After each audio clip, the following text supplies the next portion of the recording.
Boa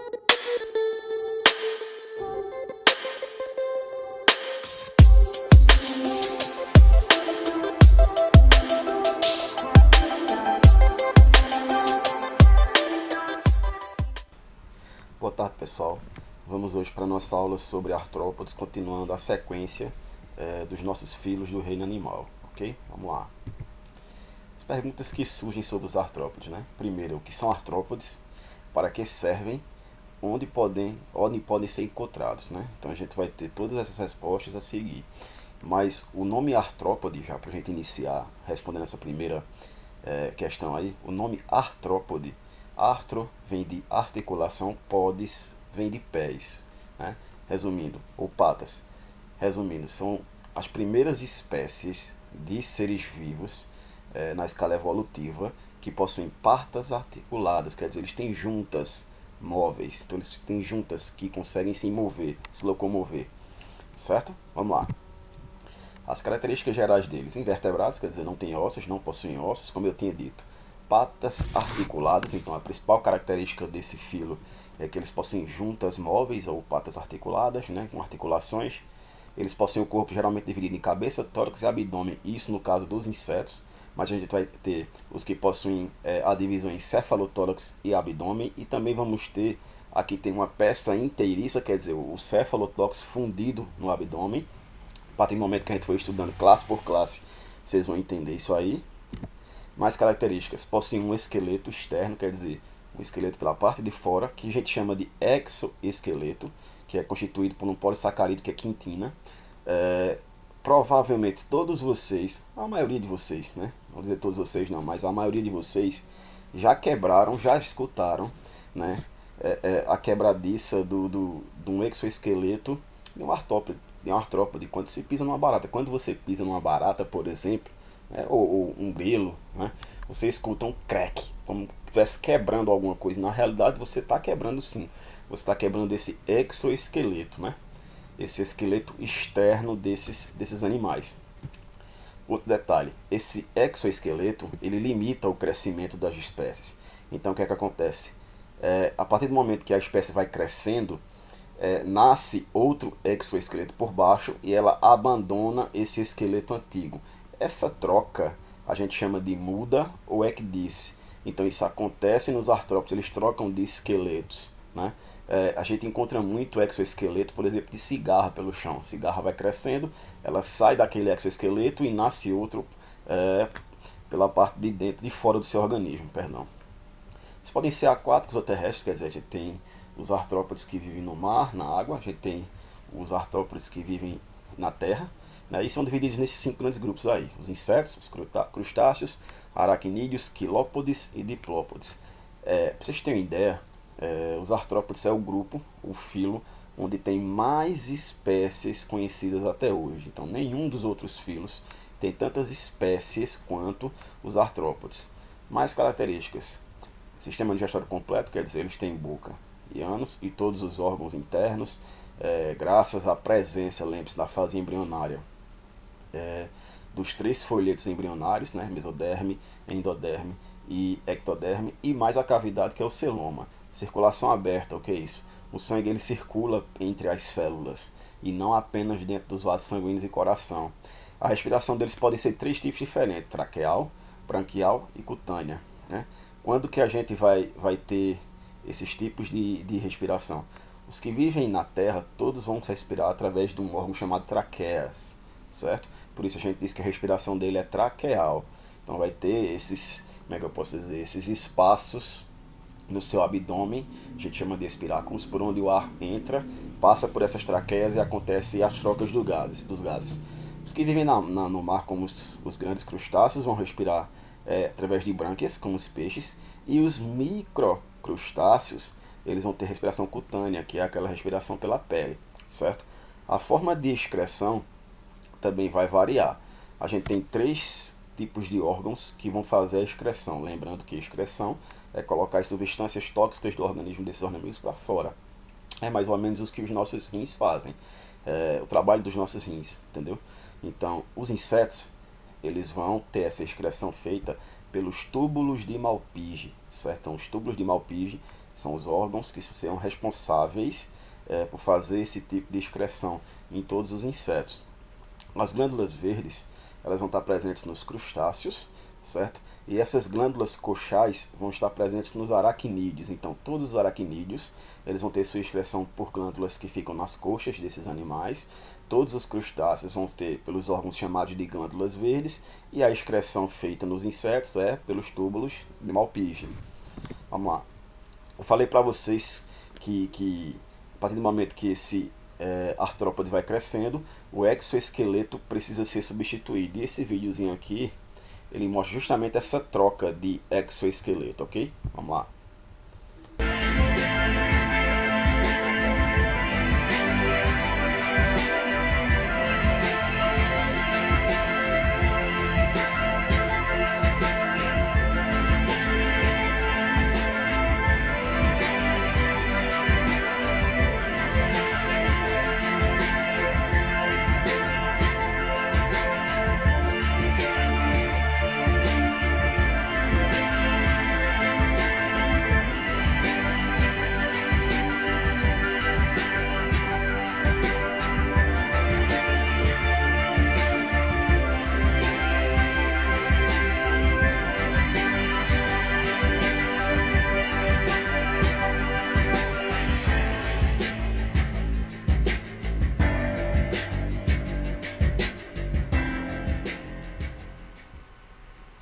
Legal, né? Vamos lá. Vamos falar agora sobre cada uma das classes. Primeiro, os insetos, certo? Vivem principalmente nos ambientes terrestres, alguns poucos no ambiente aquático. O corpo deles vai ser dividido nas três partes: cabeça, tórax e abdômen. Possui um par de antenas com função sensorial, certo? E a maioria possui asas. Então, essas são as principais características deles. As estruturas presentes no corpo deles, certo? Na cabeça a gente tem antenas, né, com função tátil, olfatória, quer dizer, ele vai conseguir tocar nas coisas, sentir através dessas antenas. Os seus olhos são bem desenvolvidos para que facilite o voo desses animais, né, para localizar as presas. Eles vão ter aparelhos bucais ou peças bucais. O que é isso? Dependendo do tipo de alimentação deles, o aparelho bucal dele é diferente. Então a gente vai ter alguns insetos que vão ter um aparelho bucal que a gente chama de lambedor, porque ele se alimenta de néctar, de lambendo ali algumas coisas, né? A gente vai ter o mastigador e a gente vai ter o sugador. Então, dependendo do tipo de alimentação desse inseto, o aparelho bucal dele vai ser diferente, ok? No tórax vão ficar um ou dois pares de asas que vão aumentar a sua adaptação para fugir de predadores e para voar, obviamente. E no abdômen fica o órgão reprodutor e a abertura dos órgãos respiratórios, das traqueias, certo? Outro detalhe, a reprodução dos animais, ela vai ser, a maioria deles tendo sexos separados, masculino e feminino, e a fecundação interna dentro do corpo do inseto feminino, tranquilo? Aqui está um desenho aí de uma abelha, né, mostrando bem aqui a cabeça, o tórax e o abdômen. Certo? Vários exemplos de insetos: formiga, borboleta, abelha e gafanhoto, né? Como ele se desenvolve? Então vamos lá. A gente tem o desenvolvimento direto, que é isso, onde simplesmente do ovo já sai um inseto totalmente formado. A gente tem a metamorfose incompleta e a gente tem a metamorfose completa, certo? Então, metamorfoses são etapas por onde esse animal vai passar até o seu desenvolvimento final, sua fase final adulta. Então vamos lá, o desenvolvimento direto, a gente tem aqui um exemplo de uma traça, certo?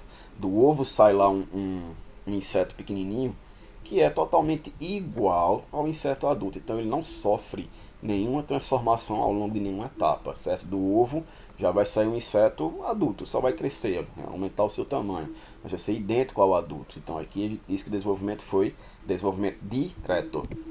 A metamorfose incompleta, ela vai ter três etapas: o ovo, a ninfa e o adulto. A diferença é o seguinte: quando do ovo sai a ninfa, ela tem pequenas diferençazinhas, né? Ainda vai ser bem menor do que o adulto e não vai ter asa. Então essa etapa de ninfa é como se fosse um prematuro que termina de se desenvolver até chegar na fase adulta. Então a gente vai ter a fase do ovo, sai a ninfa, que é um inseto menor sem asas, e depois ele se transforma na fase adulta. E a metamorfose completa, a gente tem o exemplo principal, é a borboleta, né? Onde a gente tem os ovos, a fase de larva, né? Depois da fase de larva, a fase de pupa, né? O casulozinho, até formar depois a fase adulta. Então passa por 4 etapas. Então, etapas até a sua metamorfose completa. Aqui também a gente tem um vídeo mostrando a metamorfose completa do besouro Hércules, que é um besouro muito lindo, né? E tem uma metamorfose magnífica. Vamos lá. Vamos lá. Os insetos, como a gente bem sabe, existem os aspectos positivos e negativos quanto à nossa espécie, né? Os positivos, eles são fundamentais para a polinização de flores, quer dizer, eles ajudam na reprodução das plantas. A gente já falou sobre isso, que as abelhas são os principais polinizadores do mundo. Se as abelhas deixassem de existir, nós teríamos um problema gravíssimo com a reprodução de plantas, né? E se as plantas têm dificuldade de reprodução, isso atrapalha todo o ecossistema, inclusive a nossa existência, certo? Aí a gente também tem os mel das próprias abelhas, né? A gente tem o bicho da seda que produz os fios para o tecido, então temos N exemplos positivos. Como também temos alguns exemplos negativos, né? A gente tá agora, vocês tá bem na mídia aí, os gafanhotos gigantes que estão aparecendo ali pelo lado da Argentina, que fala-se que podem vir para o Brasil, né? Eles são grandes destruidores em larga escala de plantações, então podem causar tragédias para a nossa agricultura, né? A gente tem os insetos que transmitem doenças, e aqui a gente tem o anófile, né, da malária, mas a gente tem o barbeiro, da doença de Chagas, a gente tem o Aedes aegypti da dengue, a gente tem o colex da filariose, da elefantise. Então a gente tem N exemplos de doenças que são transmitidas pelos vetores, e esses vetores, né, que são aqueles que transmitem a doença, eles são insetos, né? E tem os insetos que causam prejuízo em nossas casas domésticas chamados, né, que são as traças, que vão se alimentar das nossas roupas, por exemplo, né? E os cupins que atacam a madeira da nossa casa. Vamos para o grupo dos crustáceos, né? Eles vivem principalmente no oceano, mas alguns vão estar presentes na água doce e até na terra, são ambientes terrestres, não é isso? Muitos são utilizados para alimentação, vocês sabem muito bem disso, né? O caranguejo é um grande exemplo disso, mas temos a lagosta, o siri, então N exemplos de crustáceos que são utilizados na nossa alimentação, né? Eles possuem um número variado de patas, então a gente não tem um número certo de patas, vai depender de espécie para espécie, mas eles vão ter todos dois pares de antenas, com funções táteis, também olfatórias, obviamente. As espécies filtradoras, algumas são filtradoras, quer dizer, se alimentam de detritos da água, então se alimentam filtrando os restos alimentares que estão na água, e outras são carnívoros, né?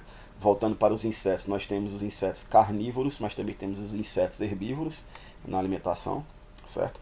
E diferente dos insetos que se dividem, tem o seu corpo dividido em cabeça, tórax e abdômen, aqui a cabeça e o tórax se juntam em uma estrutura chamada de céfalotórax, e a outra seria o abdômen, certo? No cefalotórax tem os olhos, antenas, bocas e os pares de patas, e no abdômen encontram-se mais outros pares de patas. Então a gente tem patas na parte do cefalotórax e patas também no abdômen dessas espécies, certo? A gente tem aqui uma lagosta, né, mostrando aqui em cima os dois pares de antenas, funções olfatórias e tátil, né, tocar nas coisas. Temos aqui, ó, os pares de patas abdominais, não é isso? E temos aqui os pares de patas que estão no cefalotórax.